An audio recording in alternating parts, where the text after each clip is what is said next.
Selamat petang Bapak-Bapak dengan Maidop. Oke, selamat sore semuanya. Sore Pak Maidop. Oke, saya mau ke Bung Roy dulu yang Ya. pertama ada di sini. Bung Roy, Jokowi ini kan diundang kemudian undangannya diantar langsung oleh dekan, kemudian juga disambut Sivitas, kemudian juga disebut di-mention begitu ya oleh rektor kalau ini adalah alumni kebanggaan. Ya. Apa tanggapan Anda? Nggak berubah sedikit pun. Mbak perlu lihat ya, ini masyarakat Indonesia perlu lihat. Semenjak tahun 2014, itu semenjak Jokowi juga presiden Indonesia, ada perubahan statuta di Kagama, keluarga alumni Universitas Gadjah Mada, bahwa definisi alumni itu tidak berarti lulus. Alumni itu pernah masuk tuh masuk sehari terus DO, drop out aja alumni. Jadi orang harus ngerti definisi alumni itu apa. Alumni itu pernah masuk, bukan berarti dia lulusan. Orang-orang yang tadi ngaku temennya sendiri tadi ya Toha itu kan hanya tahu oh dia pernah kita satu kuliah. Tapi tidak bisa meyakinkan kalau itu pernah lulus. Jadi sekali lagi kelulusannya pertanyakan. Terus ini yang kedua yang paling penting banget nih Pak Maidop. Saya sangat menyayangkan Universitas Gadjah Mada mau-maunya sedikit mengingkari sejarah.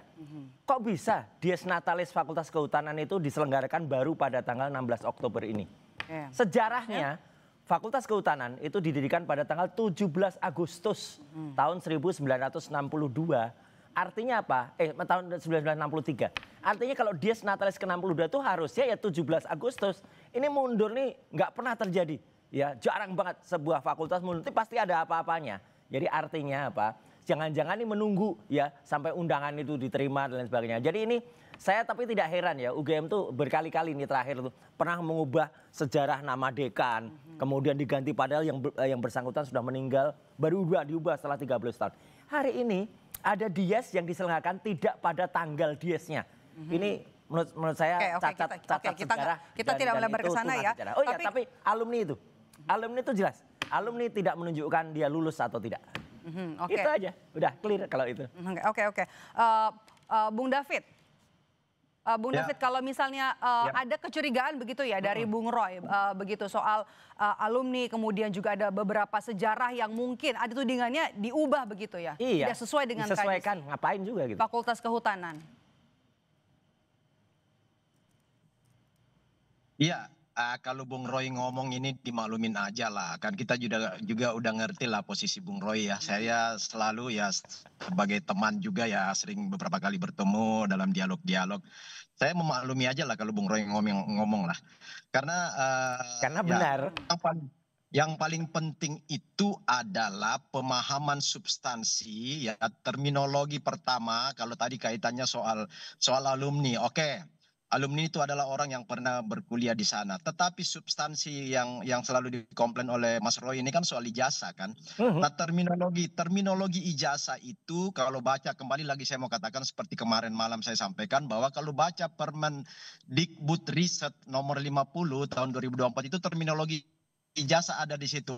Adalah yang dimaksud ijazah adalah sebuah apresiasi penghargaan terhadap seseorang yang melakukan berproses dari awal sampai akhir kelulusan di sebuah institusi resmi yang diakui oleh negara. Nah, Pak Jokowi itu substansi memperoleh ijazah adalah diberi penghargaan terhadap proses yang dilewati. Saya sudah berulang kali menjelaskan proses yang dilewati ketika tes.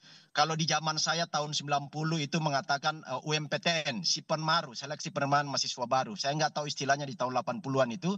Begitu kita lulus, saya lulusan Universitas Hasanuddin Makassar, S1 saya, S2 saya UI ya.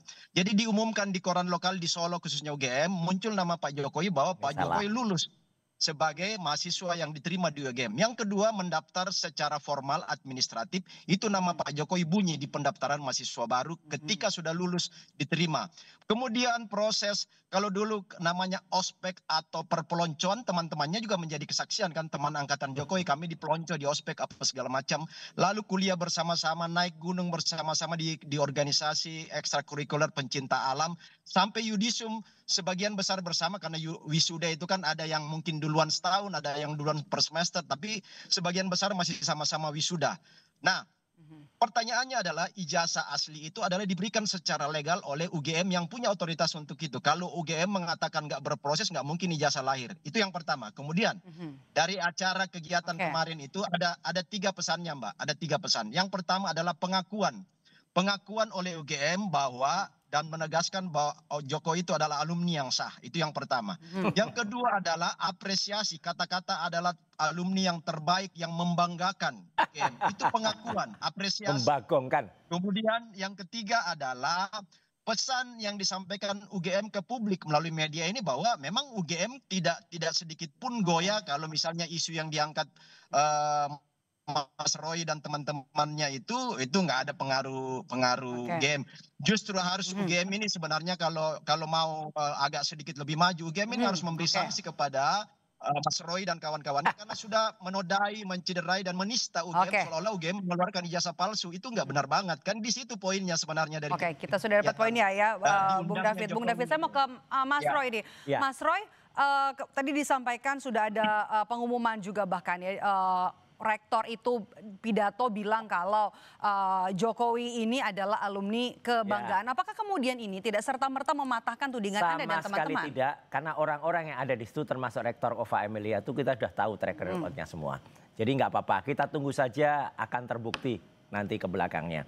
Ya orang-orang yang mengukakan pendapat itu aja, hanya Toha lah, tadi ada San Asri Awang lah di situ. Kita tahu semua lah siapa-siapa mereka. Mereka-mereka yang pernah diberikan posisi jabatan komisaris atau pernah dilindungi atau punya kasus yang kemudian tersandera ya dalam rezim Jokowi. Jadi sudah clear, itu sudah clear semua. Jadi nggak apa-apa, kita tunggu saja nanti ya mereka-mereka akan terbukti. Tapi yang jelas saya sangat menyayangkan dan ini banyak banget ini ribut di berbagai WA grup UGM ya. Kenapa Fakultas Kehutanan mau-maunya memundurkan ya Dies Natalis itu nggak pernah terjadi loh. Dies Natalis itu harus di tanggalnya. Kenapa dimundurkan? Pasti ada sesuatu. Apakah tanggal 17 Agustus 2025 itu ada sesuatu yang kemudian keberatan atau apa? Kemudian dimundurkan sampai 2 bulan. Nggak pernah. Dies UGM itu 19 Desember itu pasti. Dies Visipol itu 19 September. Dies Fakultas Kehutanan itu 17 Agustus. Nggak ada tradisi kemudian dimundurkan sampai Oktober dan pidato yang rapat senat terbuka itu biasanya benar-benar hal yang sakral. Dikotori dengan ada yang harus nunggu sampai dengan ada orang yang hadir dan dia alumni. Alumni itu belum tentu lulus sekali lagi. Oke, saya mau ke Prof. Jamin sebagai akademisi bagian dari kampus. Prof. Jamin, apa yang disampaikan oleh Mas Roy tadi, kalau alumni ini belum tentu lulus begitu dari sebuah universitas, dari sebuah kampus. Ya, saya sedikit terangkan. Jadi dalam proses mendapatkan ijazah seperti itu, dari suatu proses kemahasiswaan, tentu yang paling ditunggu-tunggu ya adalah pada saat yudisium. Ya. Nah, dalam yudisium tersebut akan ditentukan apakah seseorang itu akan lulus atau tidak lulus dalam suatu perkuliahan karena akan dinilai contohnya mata kuliahnya, SKS-nya dan segala macam ya. Dan apakah dia nanti lulus memuaskan, cum laude, atau sangat pujian. Nah setelah itu kalau sudah lulus maka akan dilakukan penerbitan ijazah ya atau transkrip nilai. Jadi ada 2 indikatornya. Satu namanya transkrip nilai, yang kedua namanya ijazah begitu. Nah kalau orang yang tidak lulus atau tidak menyelesaikan kuliah tidak akan dikeluarkan ijazah, tapi dikeluarkan transkrip. Nah, jadi ada bedanya antara transkrip nilai sama ijazah. Bisa dikeluarkan transkrip nilai karena pernah berkuliah di situ untuk dikonversi kalau dia mau kuliah di tempat lain, tapi tidak akan diterbitkan ijazah. Nah, lalu yang ketiga setelah itu mereka boleh mengikuti yang namanya ya tadi seremonial ya. Wisuda. Wisuda itu adalah seremonial setelah mendapatkan ijazah. Nah, jadi itulah dasar-dasar untuk kita menentukan apakah seseorang itu sudah pernah berkuliah atau sudah menyelesaikan perkuliahan. Nah, itu 2 hal yang tentu berbeda. Oke.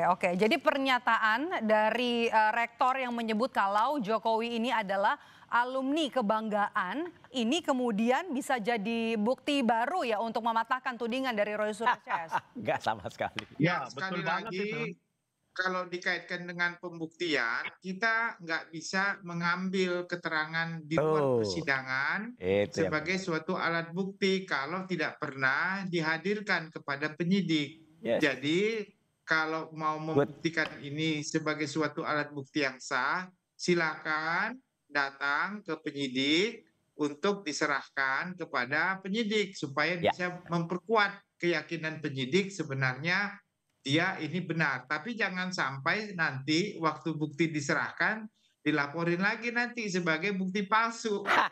Jadi bergulung lagi begitu. Jadi saya khawatir juga orang-orang ini agak khawatir dan takut juga untuk bisa memberikan. Contohnya tadi ada rektor UGM. Kalau rektor UGM waktu berpidato pada saat itu misalnya juga